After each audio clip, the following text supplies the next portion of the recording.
বিশ্বের সবচেয়ে ঝাল মরিচ নাগা নাকি বোম্বাই? মরিচের ঝাল মূলত নির্ভর করে তার মধ্যে থাকা ক্যাপাসাইসিন নামক রাসায়নিক পদার্থের পরিমাণের উপর। মরিচের ঝাল পরিমাপের একক হলো স্কোভিল হিট ইউনিট।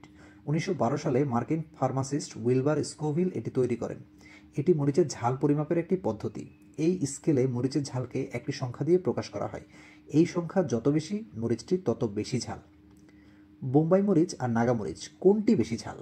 আসলে বোম্বাই মরিচ আর নাগা মরিচ একই প্রজাতির অন্তর্ভুক্ত। এই মরিচ বাংলাদেশ ও ভারতের কিছু অংশে উৎপন্ন হয়। বোম্বাই মরিচ নামটি ঢাকা, চট্টগ্রাম ও এর আশেপাশের অঞ্চলে ব্যবহৃত হয়। সিলেট ও এর আশেপাশের অঞ্চলে নাগা মরিচ নামটি পরিচিত।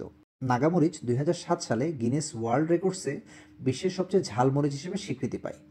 স্কোভিল হিট ইউনিটে 8.5 লাখ থেকে 10 লাখ পর্যন্ত তোলে। নাগামরিচের একটি উপজাত নাগা ভাইপার, যেটা নাগামরিচ, ভোজজোলাগিয়া, ত্রিনিদাদ স্করপিয়ন, এই 3 মরিচের সমন্বয়ে ইংল্যান্ডে উদ্ভাবন করা হয়। 2011 সালে নাগা ভাইপার মরিচ গিনেস ওয়ার্ল্ড রেকর্ডসে সবচেয়ে ঝাল মরিচ হিসেবে স্বীকৃতি পায়। স্কোভিল হিট ইউনিট স্কোর ছিল 13,82,118। এবার আসা যাক বিশ্বের সবচেয়ে ঝাল মরিচের প্রসঙ্গে। Carolina reaper. এড কারি নামের এক উদ্ভাবক দক্ষিণ ক্যারোলিনায় 2003 সালে ক্যারোলিনা রিপার মরিচটি উদ্ভাবন করে পুকারবাট পেপার কোম্পানির মাধ্যমে। পরে 2013 সালে এটি গিনেস ওয়ার্ল্ড রেকর্ডসে বিশ্বের সবচেয়ে ঝাল মরিচ হিসেবে স্বীকৃতি পায়। ক্যারোলিনা রিপার মরিচের স্কোভিল হিট ইউনিট ছিল গড়ে 16,41,183, তবে কিছু নমুনায় সর্বোচ্চ 22 লক্ষ পর্যন্ত রেকর্ড করা হয়েছিল। ক্যারোলিনা রিপার কি তাহলে সবচেয়ে ঝাল মরিচ? না। বর্তমান সময়ে সবচেয়ে ঝাল মরিচ পেপার এক্স। এই মরিচটি তৈরি করেছেন মার্কিন চিলি ব্রিডার এড কারি, যিনি ক্যারোলিনা রিপার মরিচেরও উদ্ভাবক।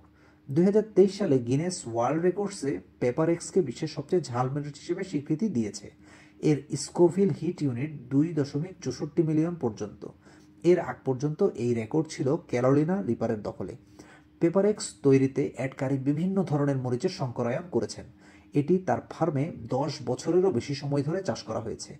এই মরিচের স্বাদ মিষ্টি ও কিছুটা ফলের মতন, এবং এতে সামান্য ফুলের গন্ধও পাওয়া যায়। পেপার এক্স এখন পর্যন্ত সাধারণ মানুষের জন্য সহজলভ্য নয়। এটি শুধুমাত্র এড কারির তৈরি করা কিছু বিশেষ সসে ব্যবহৃত হয়। কখনো সুযোগ হলে ক্যারোলিনা রিপার ও পেপার এক্স টেস্ট করার ইচ্ছা আছে। আপনারা যদি ইচ্ছা করে তাহলে অবশ্যই কমেন্টে জানাবেন।